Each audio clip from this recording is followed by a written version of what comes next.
You ask Tiger to calculate. This deals with linear inequalities with one unknown. The final result is x greater than 1 over 2.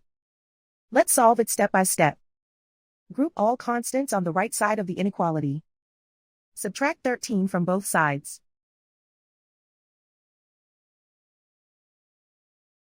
Simplify the arithmetic.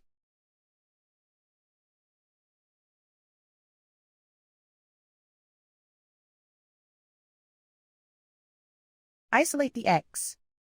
Divide both sides by 8.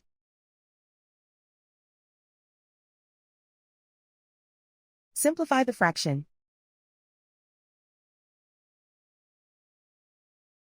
Find the greatest common factor of the numerator and denominator.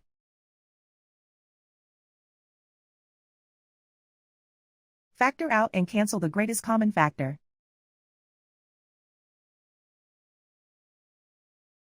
Plot the solution on a coordinate grid.